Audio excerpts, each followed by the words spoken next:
उपकार है तेरे है बेशुमार, कोटि कोटि स्तुति धन्यवाद, कोटि कोटि स्तुति धन्यवाद। योग्यता से बढ़ के दिया है अपनी दया से तूने मुझे, योग्यता से बढ़ के दिया है अपनी दया से तूने मुझे, मांगने से ज्यादा मिला मुझे, आभारी हूँ प्रभु मैं। मांगने से ज्यादा मिला मुझे, आभारी हूँ प्रभु मैं। धन्यवाद के साथ स्तुति गाऊंगा, हे यीशु मेरे खुदा। उपकार है तेरे है बेशुमार, कोटि कोटि स्तुति धन्यवाद, कोटि कोटि स्तुति धन्यवाद। तू है सच्चा जिंदा खुदा, है तुझ पर ही भरोसा मेरा। तू है सच्चा जिंदा खुदा, है तुझ पर ही भरोसा मेरा। सेवा पूरी करके पाऊं इनाम प्रभुए साधो वरदान। सेवा पूरी करके पाऊं इनाम प्रभुए साधो वरदान। धन्यवाद के साथ स्तुति गाऊंगा, हे यीशु मेरे खुदा। उपकार है तेरे है बेशुमार, कोटि कोटि स्तुति धन्यवाद, कोटि कोटि स्तुति धन्यवाद। Thank you.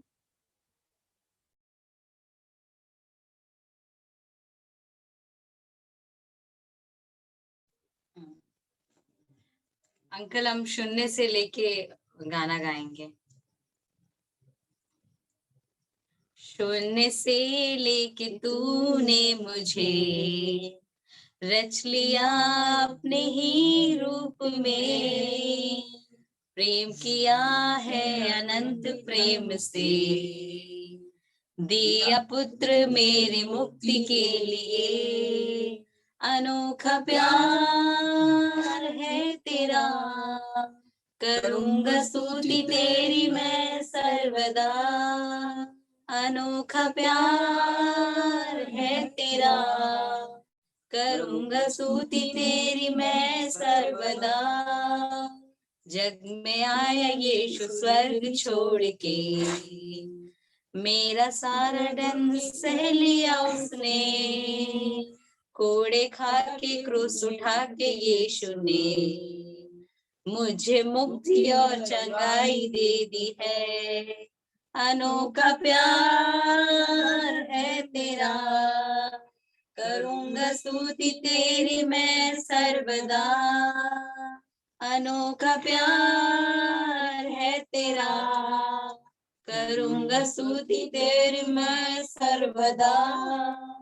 अन्य वस्त्र और सभी आशीषें दी मुझे उसने भरपूरी से, खतरों और सभी मुसीबतों से आग की पुतली जैसे संभाला मुझे। अनोखा प्यार है तेरा, करूंगा स्तुति तेरी मैं सर्वदा। अनोखा प्यार है तेरा, करूंगा स्तुति तेरी मैं सर्वदा। Thank you.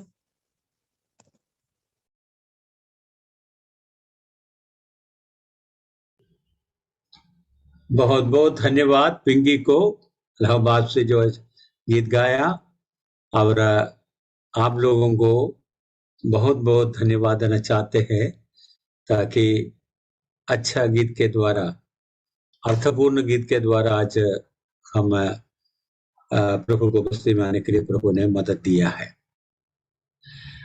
इस सप्ताह हमारे लिए एक, आपको मालूम है, जो हमारा प्रिय बहन का देहांत के बारे में आपको मालूम है, और उस परिवार के लिए हम प्रार्थना करना है। हमारे लिए परमेश्वर ने जो आशा दी है, उस आशा के लिए भी धन्यवाद करना है, ताकि मृत्यु हमारा अंत नहीं है। मृत्यु एक नींद है, और नींद से हम जगेंगे, जरूर जगेंगे, और प्रभु को उपस्थिति में हम होंगे। इस बात को मैं और आपको ग्रहण करना अनिवार्य है। पिछले हफ्ते हम महान परमेश्वर का बारे में कुछ सच्चाई को आपका सामने हमने रखा था। परमेश्वर का, हमारा महान परमेश्वर का बारे में मैंने या आपने परमेश्वर को देखा नहीं है, लेकिन परमेश्वर का कार्य को हम देखते हैं, अनुभव करते हैं, और उसके द्वारा दिया हुआ आशीषों को चखते हैं। इन सारी बात हमारा जीवन में होते हैं। अभी जैसा हमने याद किया, शून्य से लेके हमें लाया प्रभु ने, उनका जो सृष्टि, और उसके बाद में मनुष्य का सृष्टि, और उसके बाद में जो भी बात प्रभु का वचन के ओर से लिखा गया, मानव के लिए जो जरूरत बातों के बारे में परमेश्वर का वचन में जो लिखा है, इस बात को मैं और आप रोज ब रोज ग्रहण करना पढ़ना हमारे लिए कर्तव्य है। और इधर बताया गया है, ताकि इसलिए इस जो वचन जिसके द्वारा हमारा पास आया, परमेश्वर का द्वारा हमारा पास आया। परमेश्वर चाहते हैं ताकि परमेश्वर अपने प्रकट को सृष्टि के द्वारा हमारा सामने दिया। हमारा विवेक हमको बताता है कि परमेश्वर है,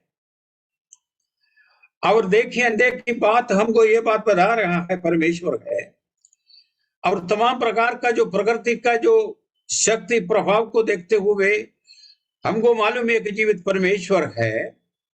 इन सारी बातों को परमेश्वर ने प्रकट करने के बावजूद भी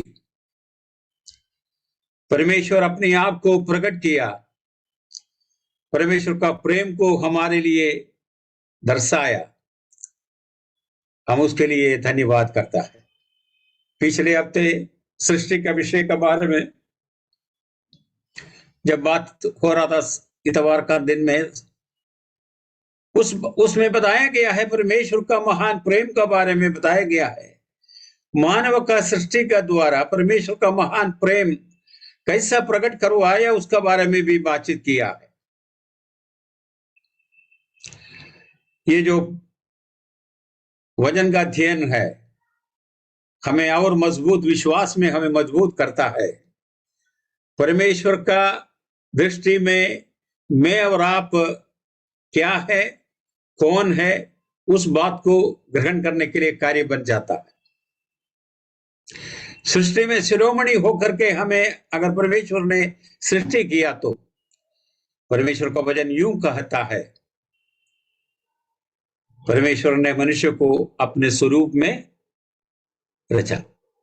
परमेश्वर ने मनुष्य को अपना स्वरूप में रचा।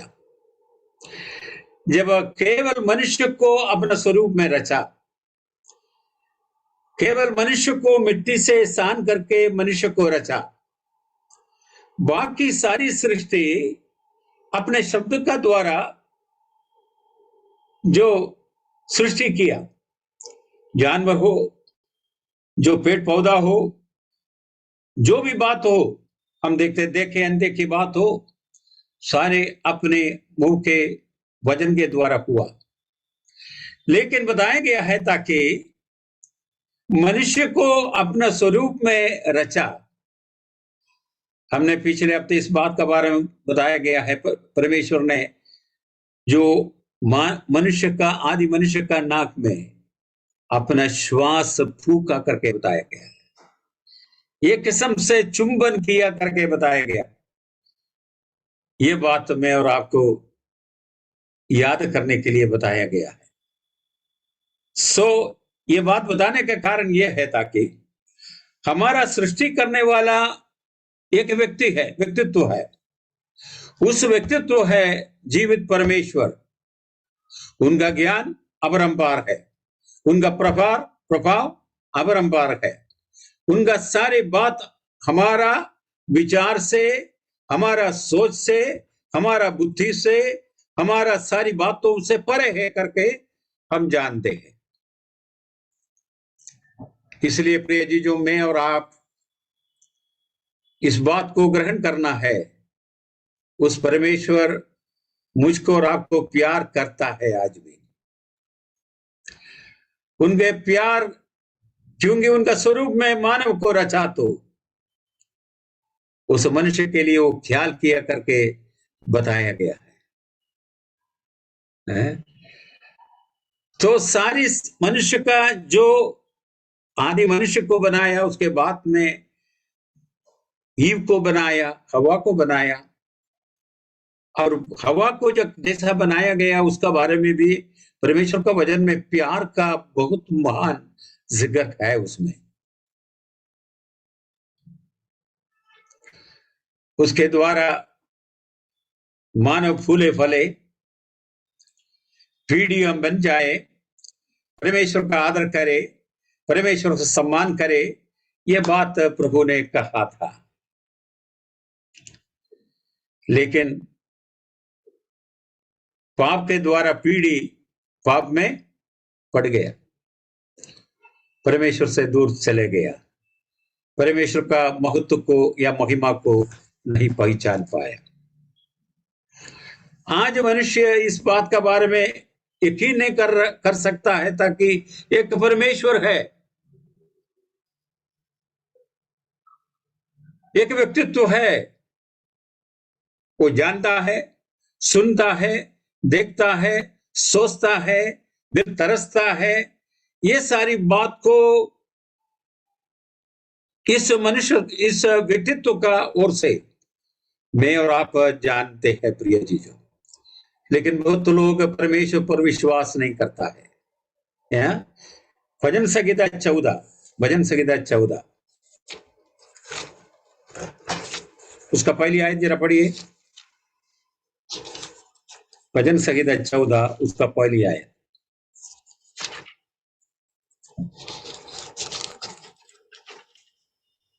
मूर्ख ने अपने मन में कहा है, कोई परमेश्वर है ही नहीं। हाँ। वे बिगड़े और उन्होंने घिनौने काम किए हैं, कोई सुकर्मी नहीं।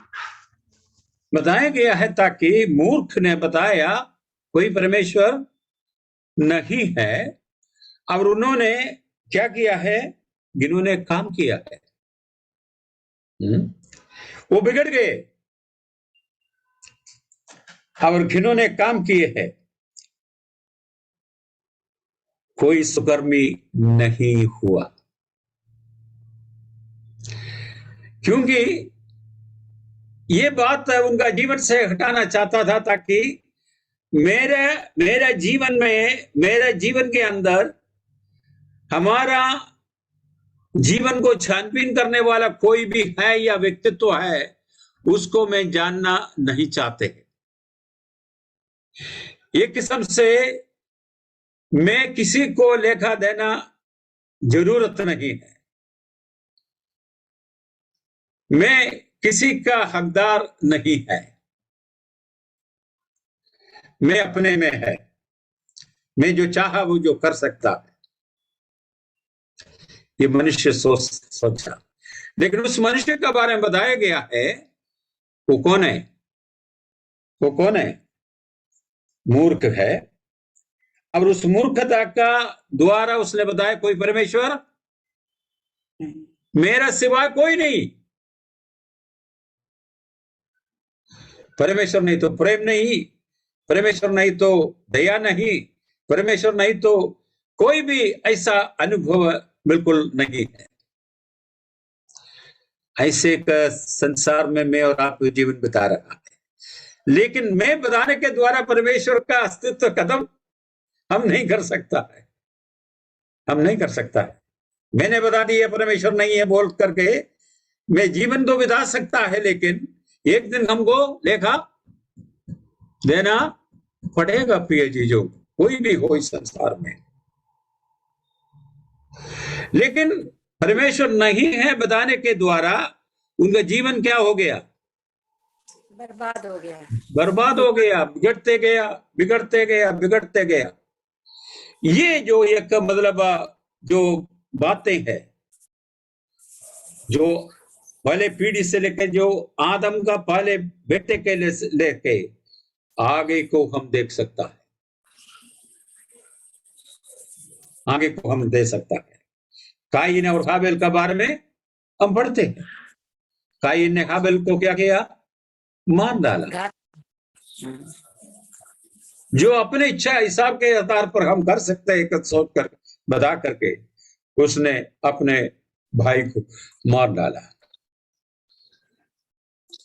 हम भी हमारा कामों में, हमारा जीवनों में हम अंदरूनी में बताता है, मुंह से शायद नहीं बताता होगा, लेकिन अंदरूनी में बताता है कोई परमेश्वर नहीं, मेरा छानबीन करने वाला कोई नहीं है,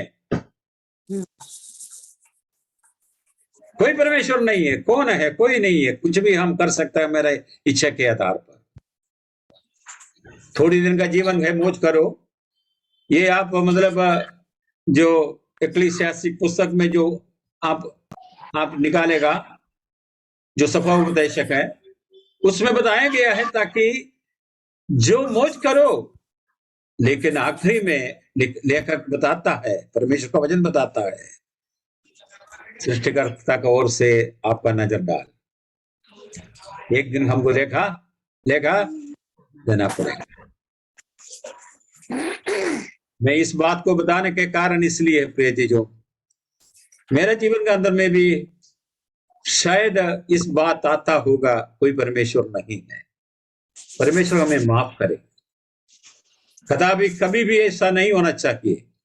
मेरा जीवन को छानबीन करने वाला एक व्यक्ति है, उस व्यक्ति के बारे में 129 भजन में बताया गया है। 139 नोट 39 सो उसका पहले से लेकर के पढ़िए। हे यहोवा, तूने मुझे जांच कर जान लिया है। हाँ, तू मेरा उठना बैठना जानता है और हाँ, मेरे विचारों को दूर ही से समझ लेता है। हाँ, मेरे हाँ, हाँ, हाँ, चलने मेरे चलने और लेटने की तू भली भांति छानबीन करता है हाँ। और मेरे पूरे चाल चलन का भेद जानता है। भजनकार इस बात के बारे में, हाँ, या भजनकार इस आगे आप पढ़ सकते हैं। भजनकार इस बात के बारे में हमें याद दिला रहा है, या उनका अनुभव में बता रहा है, प्रभु तुम छानबीन कर रहा है। दाविद का जीवन में एक पाप हुआ था। दाविद ने सोचा परमेश्वर से हम परमेश्वर से चिपका करके कोई भी काम कर लेंगे, वो जानेगा नहीं, कोई परेशानी नहीं होगा। इतना झूठ इस संसार में चल रहा प्रिय जीजो, लेकिन मेरा जीवन में और आपका जीवन के अंदर में इस बात को ग्रहण करना है, परमेश्वर आपको छानबीन कर रहा है, मुझको छानबीन कर रहा है, जांच रहा है वो हमें। ये बात को मैं और आपको ग्रहण करना अनिवार्य है। बताया गया है ताकि मेरा उठना बैठना जो भी मेरा एक्टिविटीज, छोटा सा भी मेरा जो चाल चलन है, ये सारी चाल चलन है वो यहोवा तू देख रहा है, तू देख रहा है। तो इसलिए प्रिय जीजों, हम इस बात को मूर्ख बताता है परमेश्वर नहीं है, वो बिगड़ते बिगड़ते जा रहा, बिगड़ते जा। उनका जीवन के अंदर में किसी को लेखा देने का जरूरत नहीं है, वो सोचता है। लेकिन भजनकार 139 में बताता है, तू मेरा छानबीन करता रहता कर रहा है। और बताया गया है ताकि तूने जांच कर जान लिया है, तूने जांच कर जान लिया है, मुझको तू जान लिया है, मेरा बारे में पूरा आपने जान लिया है।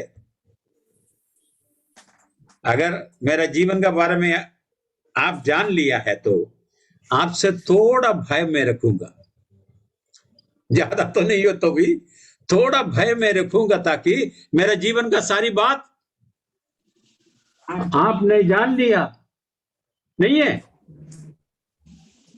इसलिए मेरा जो रहस्य बात है मैं दिल का अंदर में रखता हूं, ताकि मेरा जो बगल में बैठती है, जो मेरा वाइफ नहीं जाने, आपका बेटा बेटी नहीं जाने, और दूसरा मतलब जो निकट है वो नहीं जाने। अगर मेरा जीवन का सारी बात जान लिया जानेगा तो थोड़ा तो मेरा जीवन में थोड़ा भय आता है।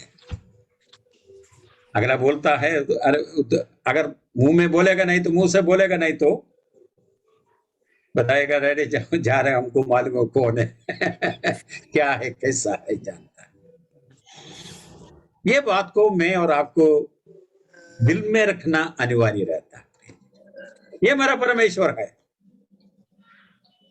ये परमेश्वर को मैं जानूं, उनका व्यक्तित्व को मैं समझूं, उनका प्रभाव और सामर्थ्य को मैं समझूं, वो मेरा जीवन के बारे में ख्याल करता है, उस बात का बारे में मैं समझूं।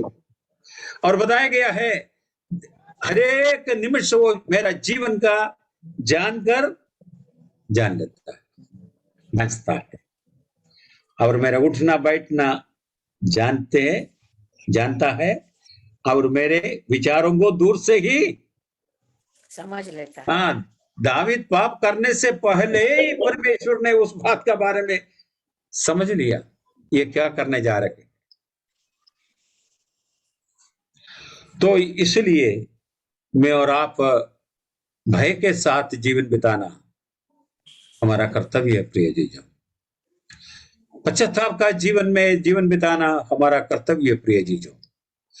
हम अपने आप को कभी भक्त समझ करके हम कभी जीवन नहीं बिता सकता, क्योंकि परमेश्वर मेरा दिल को जांचते हैं। और दावीद कहता है, मैं मेरे दिल का सारी बातों को मेरे तेरे सामने बता दिया, तूने मेरा पाप को क्षमा कर दिया। 51 भजन में आप पढ़ सकता है उस बात को। परमेश्वर जान लिया तो सही बात है, जान लिया तो है, लेकिन मैं अंगीकार करेगा तो परमेश्वर क्या करेगा, मेरा पाप को क्षमा जरूर करेगा। वो है मेरा साथी है। प्रभु का नाम का धन्यवाद, प्रभु का नाम का धन्यवाद। तो इसलिए इस बात को हमको ग्रहण करना अनिवार्य है। और बताया गया है ताकि परमेश्वर ने उनका व्यक्तित्व है, और वो केवल एक प्रभाव नहीं है। मैं हाल में एक व्यक्ति से मैं बात कर रहा था, परमेश्वर के बारे में आप क्या जानता है, तो बताए उनका एक मैं जानता हूं एक प्रभाव है, शक्ति है, सामर्थ्य कुछ है, लेकिन वो कौन है क्या है मुझको नहीं मालूम नहीं। बिजली आपके लिए एक मतलब प्रभाव है, ताकत है। बिजली आपको फायदा देता है, रोशनी अभी दिया है, मैं बात कर रहा हूं आप सुन रहा है, ये सारी बिजली के द्वारा हो रहा है। लेकिन बिजली को सही इस्तेमाल करता है तो बिजली हमारे लिए फायदेमंद रहेगा, नहीं तो क्या होगा? नुकसान पड़ जाएगा। हाँ, आप छोटे हैं, बड़े हैं, आप महान है, छोटा है, बिजली को मालूम नहीं है। हाँ, परमेश्वर का पुत्र और पुत्री करके बिजली को, नहीं मालूम बिजली है। समझता नहीं है, जानते नहीं है। बिजली को छुएगा तो खत्म कहा है। इस बात को मैं और आपको ग्रहण करना अनिवार्य है। वो केवल शक्ति नहीं है, आपको जानने वाला, आपको परखने वाला और एक व्यक्तित्व है परमेश्वर। आपका, आप जब पश्चाताप करेगा तो क्षमा करने वाला है कौन? परमेश्वर। आपका जीवन का जरूरतों को देख करके स्वर्ग से आपका जरूरतों को पूरा करने वाला है कौन? परमेश्वर। इस बात को मैं और आपको ग्रहण करना अनिवार्य है। पहली तीमुथियुस का पुस्तक 6 उसका 16 जरा पढ़िए। पहली तीमुथियुस का 9 में पहली तीमुथियुस का पुस्तक 6 अध्याय निकालिए।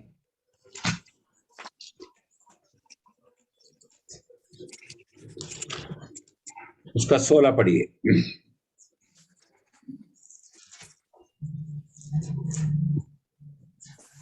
और अमरता केवल उसी की है, हाँ, वह अग में ज्योति में रहता है और ना उसे किसी मनुष्य ने देखा और ना कभी देख सकता है। उसकी प्रतिष्ठा और राज युगानुयुग रहेगा। आमीन। एक महत्वपूर्ण वचन है। इस वचन में इस बात का बारे में बताया गया है, सो वो अमृतता केवल उनका है। यद्यपि मनुष्य को अपने स्वरूप में सृजा है तो भी पाप के द्वारा हम मृत्यु का अधीन में चले गए। लेकिन मेरे परमेश्वर के बारे में मैं जब बात कर रहा हूं, परमेश्वर का वचन इस बात के बारे में बताया गया है, अमरता उनका है। इमोर्टैलिटी बिलोंग्स टू गॉड, परमेश्वर का है। वो अनंत से लेकर के अनंत तक एक सा है।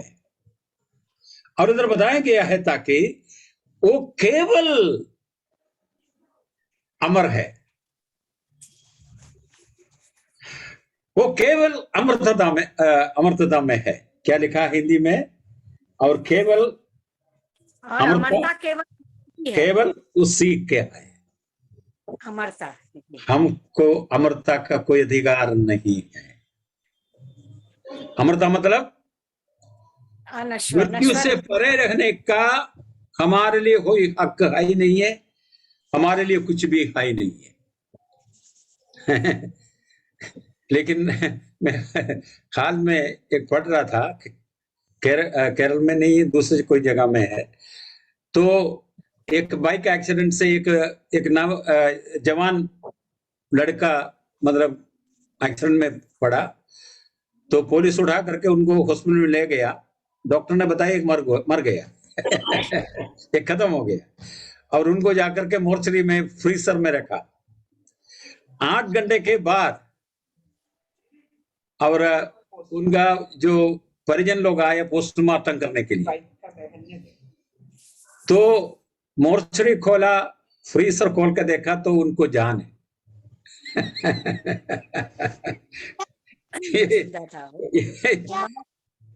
ये एक कार्यकला है। लेकिन जो वो जान उनका गया नहीं था, डॉक्टर ने ढंग से देखा नहीं था और ऐसा उनको उसमें लगा दिया। वो मतलब बेहोश हो सकता है, क्या हो गया मालूम नहीं। लेकिन ये 8 घंटा फ्रीजर के अंदर में इनका जान बच कर रखा। इस बात को मैं पढ़ रहा था, एक बात मेरे जीवन के अंदर में आया, ताकि जब परमेश्वर चाहता है तब हमारा जीवन और आपका जीवन इस संसार से चलेगा, निकलेगा। इस संसार का प्रभाव आपका जीवन को निकाल नहीं सकता। क्योंकि जीवन जो दिया है कौन? परमेश्वर ने दिया है। इसलिए आयुब ने बताया, तूने दिया, तूने ले लिया, तूने दिया, तूने ले लिया है। ये बात में और आपको ग्रहण करना अनिवार्य होता है। इसलिए ये अमरता में रहने वाला उसी के है, अमरता उसी के है, और वो अगम्य ज्योति में रहता है। और बताया गया है, और ना उसे किसी मनुष्य ने देखा और कभी देख सकता है करके बताया। कोई मनुष्य देखा नहीं, कभी देख भी सकता है करके बताया गया। सो इसलिए हमारा जीवन के अंदर में इस बात को मैं और आपको ग्रहण करना अनिवार्य है, ताकि हमारा महान परमेश्वर का बारे में बताया गया है, वो अमरता में रहने वाला परमेश्वर मनुष्य ने कभी देखा नहीं, देख नहीं सकता है। तो देखा नहीं तो बताया गया है, उनका बुद्धि मूर्खता में बदल गया। अविनाशी परमेश्वर को क्या किया है? रूप में बदल डाला करके बताया गया है। सृष्टिकर्ता को सृष्टि में बदल डाला करके बताया गया है। रोमियो का पत्री पहली अध्याय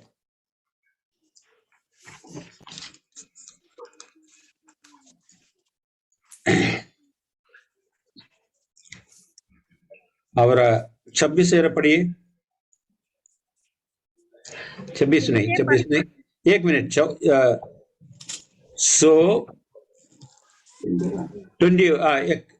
18 से पढ़िए।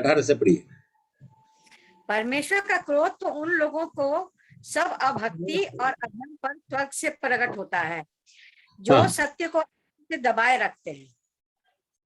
आगे पढ़िए। इसलिए के विषय का ज्ञान उनके मनों में प्रकट है, क्योंकि परमेश्वर ने उन पर प्रकट किया है। उसके अंदर गुण अर्थात उसकी सनातन सामर्थ्य और परमेश्वरत्व जगत की सृष्टि के समय से उसके कामों के द्वारा देखने में आते हैं। यहाँ तक थोड़ा इधर रुकिए। इधर बताया गया है, परमेश्वर का क्रोध इस संसार में प्रकट है, क्योंकि बताया गया है ताकि जो अधर्म करने वालों के लिए सत्य को दबाए रखने वाला लोगों का खिलाफ परमेश्वर का क्रोध इस संसार में आया है।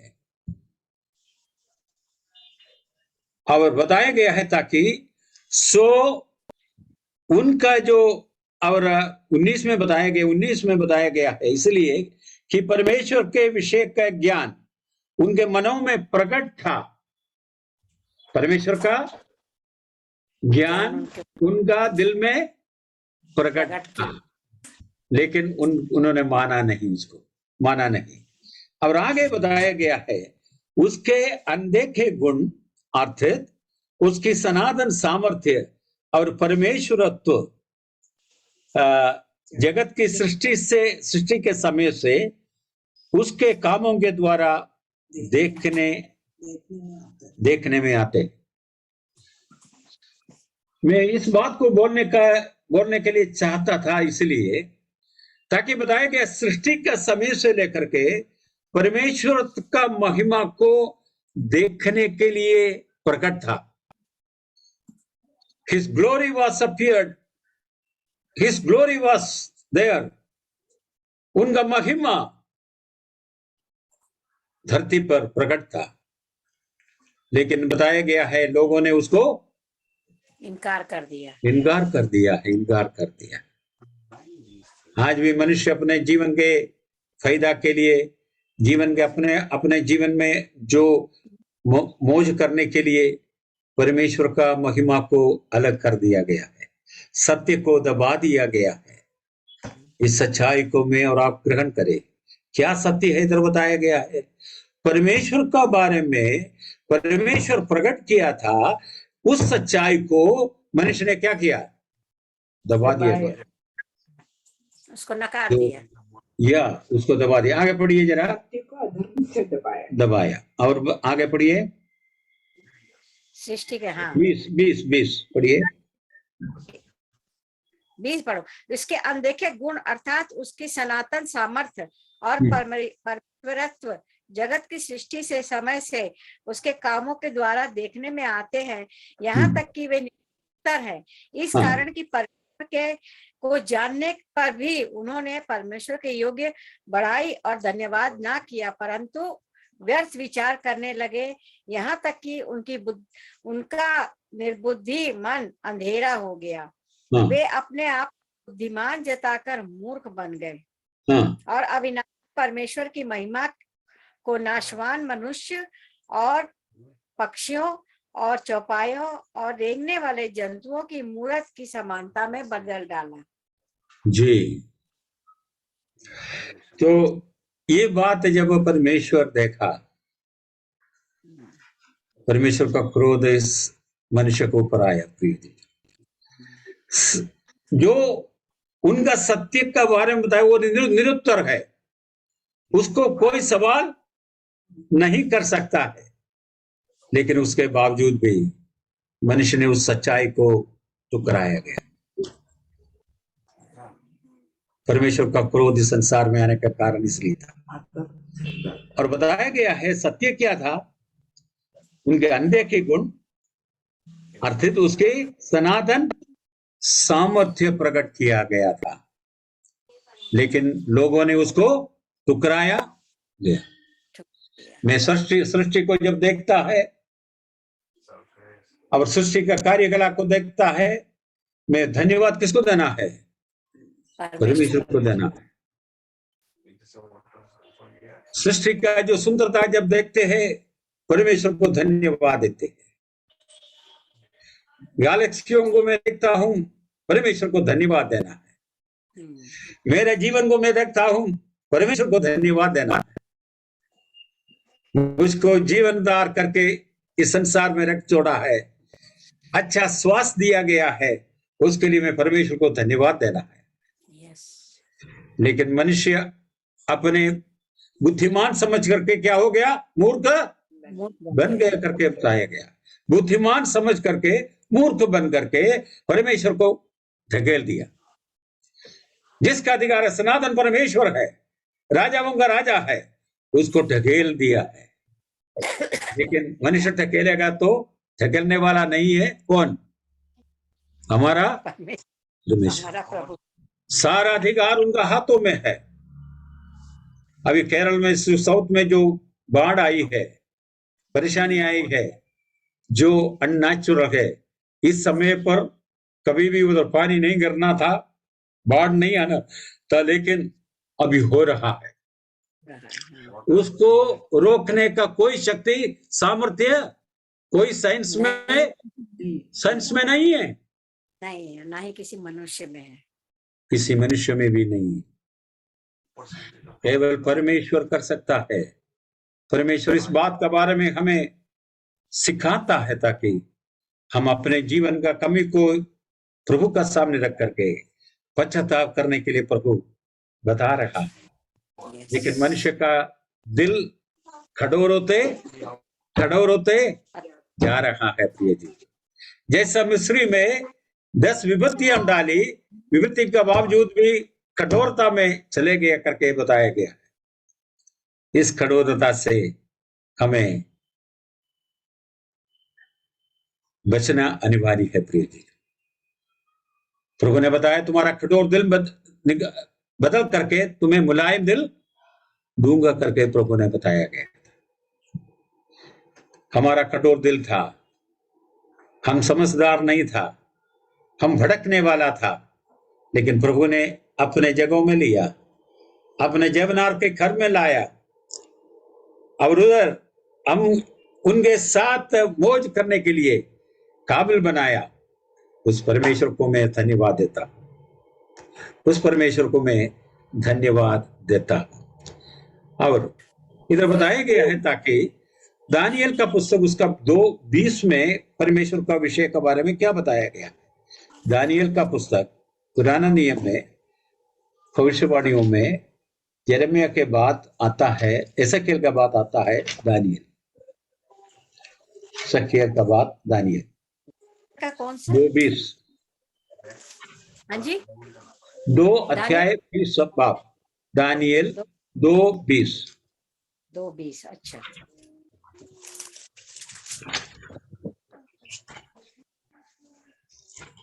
परमेश्वर का नाम युगानुयुग धन्य है, क्योंकि बुद्धि और पराक्रम उसी के हैं। समय और ऋतुओं को वही बदलता है, राजाओं का अस्त और उदय भी वही करता है। बुद्धिमानों को बुद्धि और समझ वालों को समझ भी वही देता है। वही मूढ़ और गुप्त बातों को प्रकट करता है। वह जानता है कि अंधियारे में क्या है और उसके संग सदा प्रकाश बना रहता है। हे मेरे पूर्वजों के परमेश्वर, मैं तेरा धन्यवाद और करता हूँ, क्योंकि तूने मुझे बुद्धि और शक्ति दी है, और जिस भेद का खुलना हम लोगों ने तुझसे मांगा उसे तूने मुझ पर प्रकट किया है। तूने हमको राजा की बात बताई है, राज की बात बताई है। यस, दानियल एक युवक व्यक्ति था। शायद 20 साल या 25 साल के बीच में हो सकता है, लेकिन उनका जानकारी परमेश्वर का निमित्त क्या था? हैं?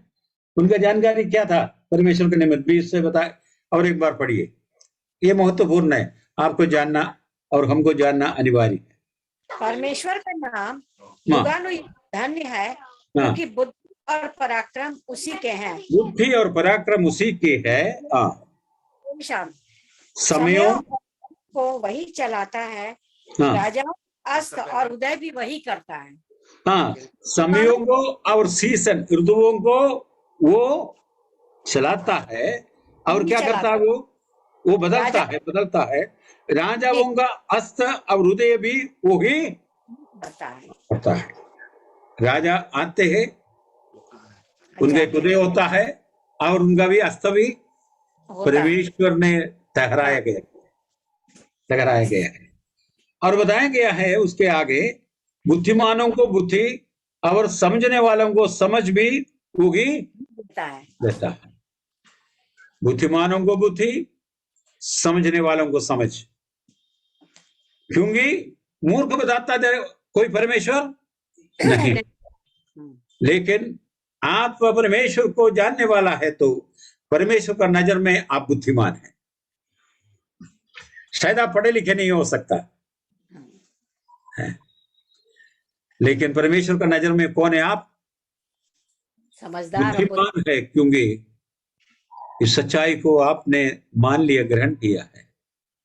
एक व्यक्तित्व है, मेरा अधिकार में है, उनका हाथों में मैं है, मेरा जीवन उनका हाथों में है। इस बात को मैं और आप ग्रहण किया है, ये बुद्धिमान का बात बताया गया है। सच्चाई को हमने कभी दबाए नहीं रखा, उस महान सच्चाई को मैंने ग्रहण किया। इस बात को मैं और आपको याद करना अनिवार्य होता है। बताया गया है, बुद्धिमानों को क्या देता है? समझ देता है, और बुद्धिमानों को बुद्धि और समझ वालों को समझ भी देता है। हमको नॉलेज देता है इंग्लिश में, और विजडम भी देता है। पत्रोस और 6 लोगों को, जो यहूदियों का, फारसी लोग, बड़े बड़े मतलब जो धर्म का जो सिखाने वाले लोग, उनका सामने खड़े हो गया था।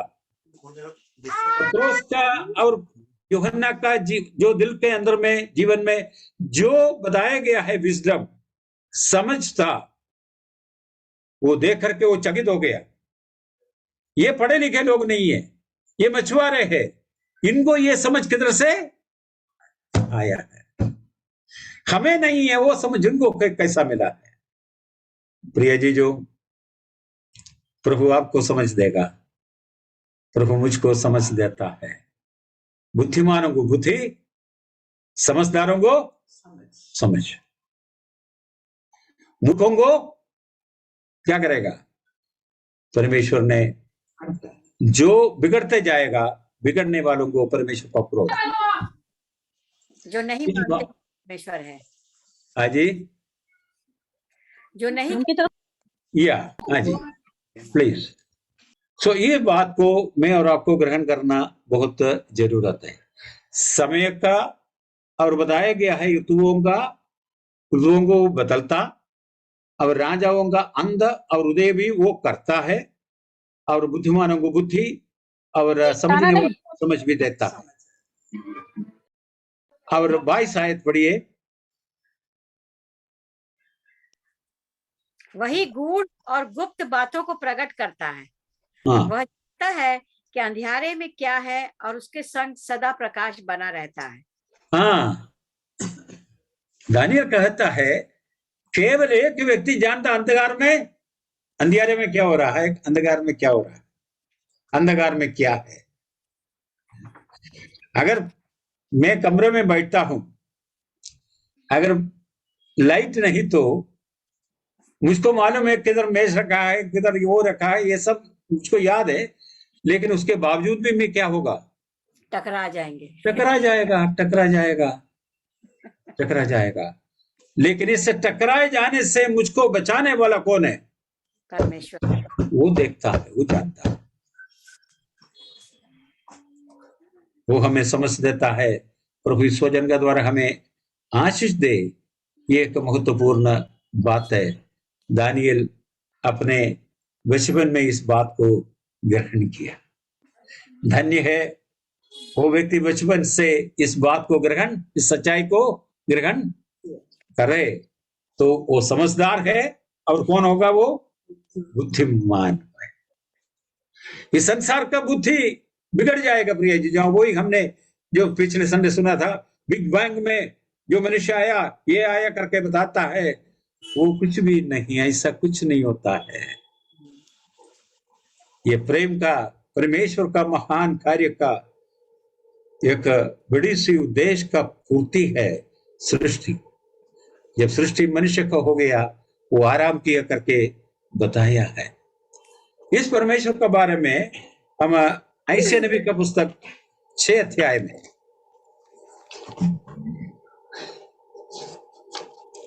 ऐसे नबी का पुस्तक 6 अध्याय,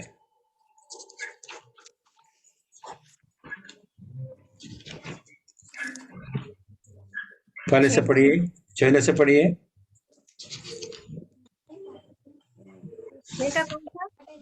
पहले से पढ़िएगा, पहले से बस। जिस वक्त यह राजा मरा, मैंने बहुत ही ऊंचे सिंहासन पर विराजमान देखा, और उसके वस्त्र के घेर से मंदिर भर गया।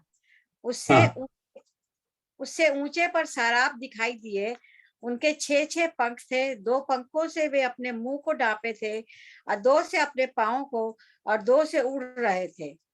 वे एक दूसरे से पुकार पुकार कर कह रहे थे, सेनाओं का यहोवा पवित्र पवित्र पवित्र है, सारी पृथ्वी उसके तेज से भरपूर है। हाँ, सेनाओं का परमेश्वर पवित्र है, पवित्र है, पवित्र है, और सारे पृथ्वी उसका तेज से भरपूर है।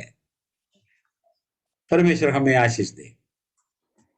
इधर बताया गया है, जो उड़ने वाला एक केरूब अपने पंखों से अपने आंख को बंद किया है, तेज बर्दाश्त नहीं कर पाए, क्योंकि उनका पवित्रता उतना है ताकि उस पवित्रता का सामने वो भी अपना आंख को बंद किया,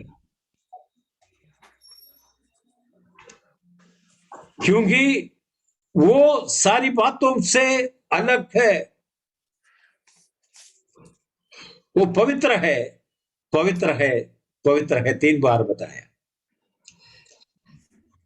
इधर यूनिटी के बारे में बात करता है, लेकिन अभी मेरे पास वक्त नहीं, इसलिए हम छोड़ देते हैं। लेकिन इधर बताया गया है, सारी धरती उनका महिमा से भरपूर है करके बताया गया।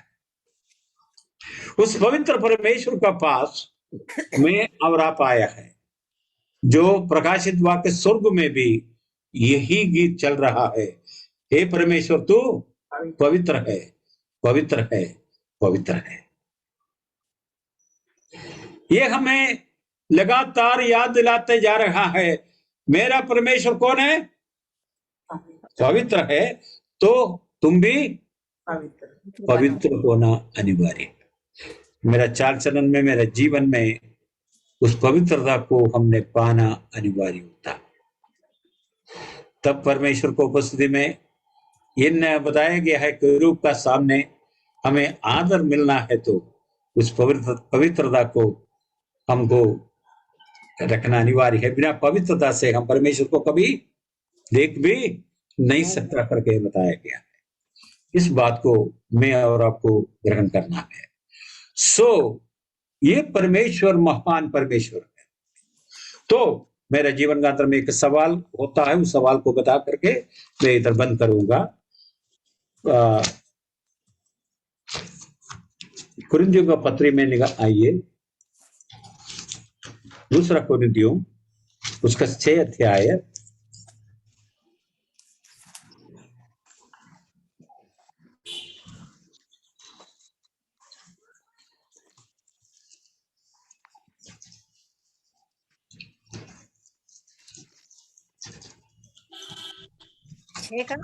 छह का में 14 से पढ़िए।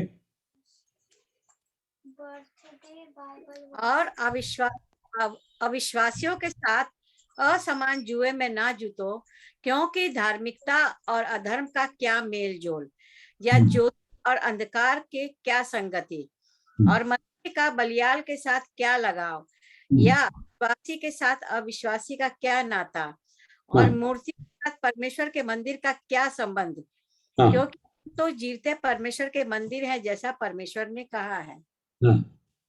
आगे बढ़िए। मैं उनमें बसूंगा और उनमें चला फिरा जाऊंगा।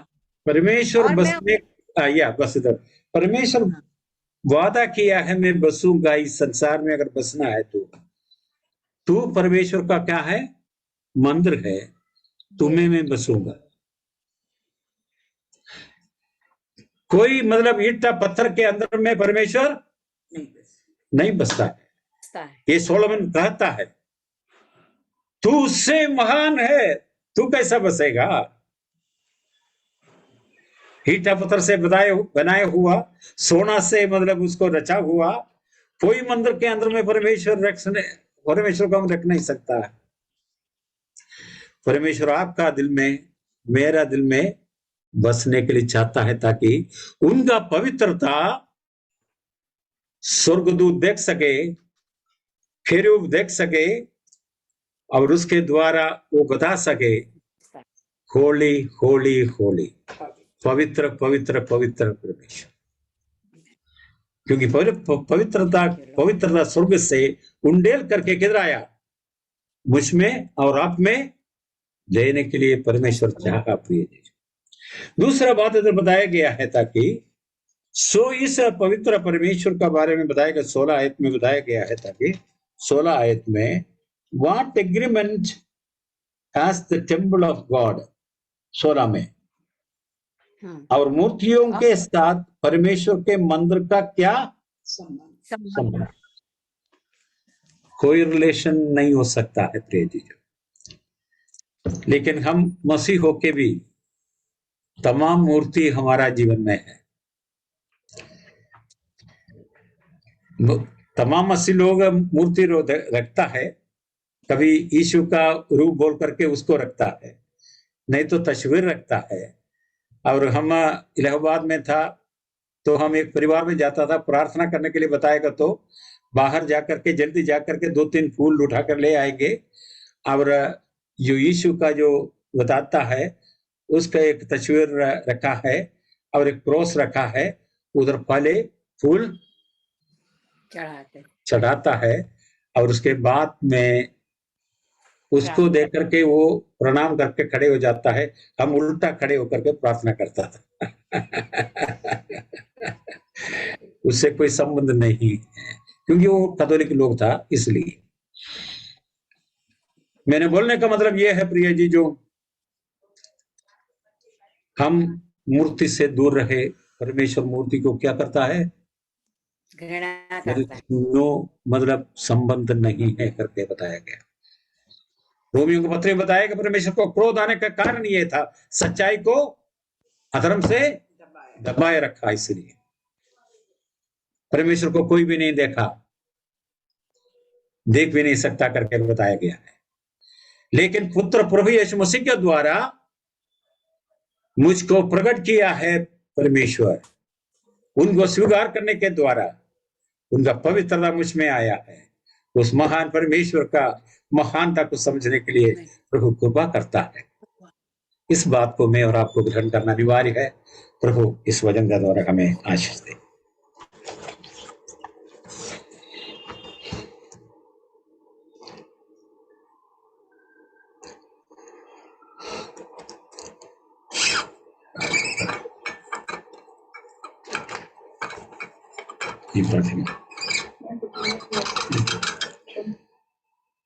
क्षमा सिस्टर प्रार्थना कर पाए? जरूर जी प्रार्थना करें।